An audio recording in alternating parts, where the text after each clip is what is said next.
বাংলাদেশ নামটাকে এবার নাকি বদলাতে চলেছেন মৌলানারা। কি নাম হতে চলেছে এবং একই সঙ্গে প্রজাতন্ত্র শব্দটাতে তাদের আপত্তি, সেটাও নাকি বাদ দেওয়া হচ্ছে।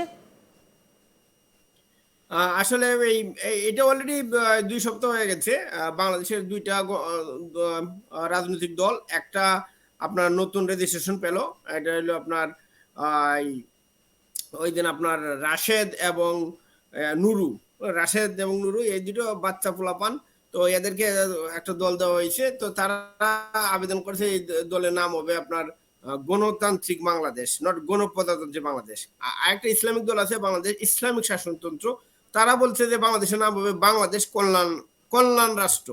তো ইসলামী আন্দোলনের যে আপনার একজন সদস্য, ওনার নাম আশরাফ আলী আকন্দ, তো উনি বলছেন যে বাংলাদেশের নাম হবে বাংলাদেশ কল্যাণ রাষ্ট্র। ওনাদের লজিক হলো এটাই যে নামের সাথে কল্যাণ থাকলে নাকি আর কেউ অকল্যাণ করতে সাহস পাবে না। সাহস মানে কত কত মানে একটা স্টুপিড একটা কনসেপ্ট এদের। আর আরেকটা দল আছে আপনার গণ অধিকার পরিষদ। তো এদের সাধারণ সম্পাদক রাশেদ খান, তো উনি বলছেন যে এই রাষ্ট্রের নাম হবে গণতান্ত্রিক বাংলাদেশ। প্রজাতন্ত্র শব্দটা বাদ দিতে হবে, কারণ তাদের লজিক হলো প্রজাতন্ত্র থাকলে নাকি একটা রাজা রাজা ভাব থাকে। হ্যাঁ, বাংলা মানে দেশের যে প্রধানমন্ত্রী থাকেন ওনার নাকি সবাইকে প্রজা মনে হয়। তো এই হলো ওনাদের কনসেপ্ট। মূলত আসলে নাম বদলানো মূল টপিক না। এদের মূল ধারণা হলো বাংলাদেশ যে ধারণার উপরে বাংলাদেশের যে স্বাধীনতা আমরা 1971 সালে পেয়েছি, এই যে স্বাধীনতাকে আসলে প্রশ্নবিদ্ধ করা।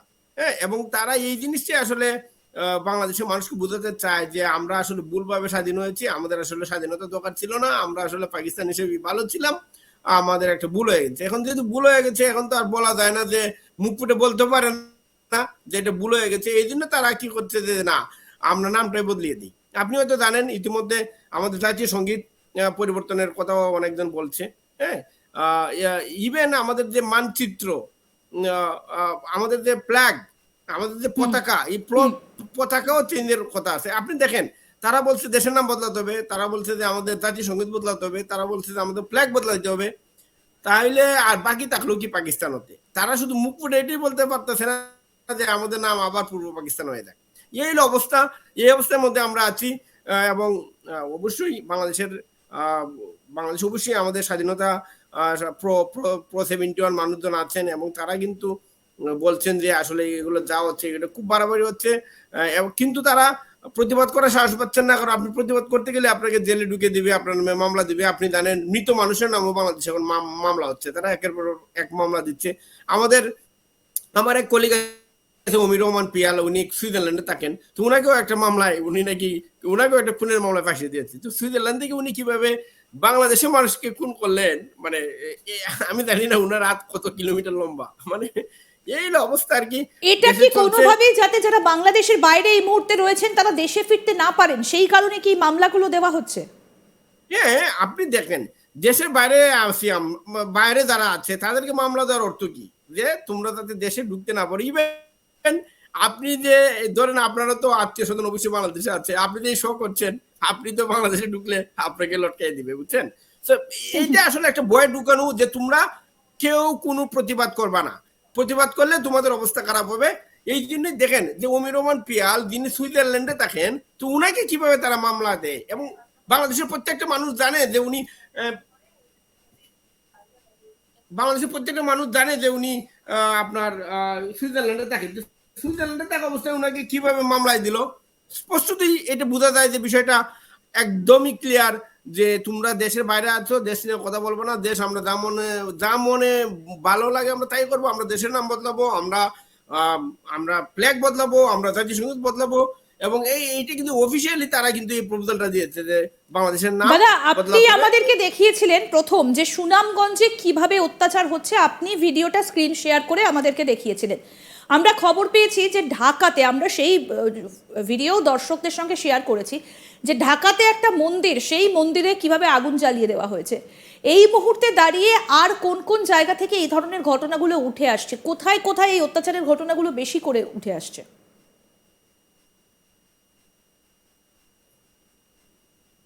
আমি বলি এটা তো আসলে আপনার কি বলে এটা তো আর নতুন না, ঠিক আছে? এইটা বাংলাদেশের প্রতিটা জায়গায় আপনি দেখেন, তারা বলছে কি যে কোথাও কোনো অন্যায় অত্যাচার কিছু হচ্ছে না। তাহলে আবার তারা আমি আজকে একটা নিউজ দেখছিলাম যে সমকালে, বাংলাদেশের একটা পত্রিকা আছে সমকাল বলছে যে তারা নাকি কত 40 না 50 জনকে নাকি গ্রেপ্তার করেছে সংখ্যালঘু বাড়িতে আমলা অত্যাচার নির্যাতন করার জন্য। তো আমার কথা হলো, তোমরা যদি বলো যে আমলা নির্যাতন অত্যাচার সংখ্যালঘুদের উপর হচ্ছে না, তাহলে তোমরা আবার গ্রেপ্তার যে করছো, এটা কি করছো গ্রেপ্তার? তোমরা একদিকে বলছো যে অত্যাচার হয় না, আবার গ্রেপ্তার করতেছো, তাহলে কি ঘটনাটা কি বোঝালো?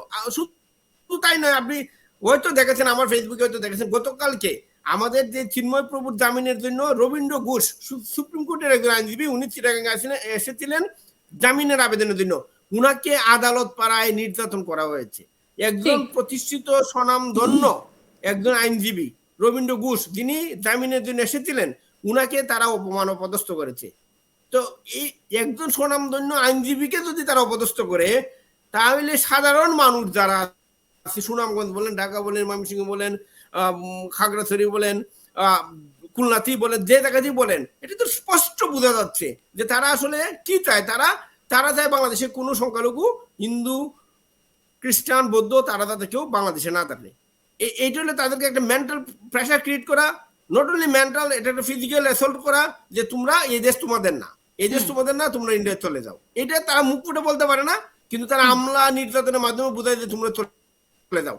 এই যে আপনার খেয়াল আছে, আমি তো লাইভে ছিলাম, যে বলছিলাম শোনার মধ্যে দুয়ারাবাদের আক্রমণ হচ্ছে, এই মুহূর্তে হচ্ছে, কেউ কেউ কমেন্ট করছিল যে কোথায়, এই জন্য তো কোনো খবর নাই। কিন্তু পরবর্তীতে আমরা কি দেখলাম, দেখেন, এটা তো প্রমাণিত হলো যে কতগুলো বাড়িতে হামলা হয়েছে, নির্যাতন হয়েছে।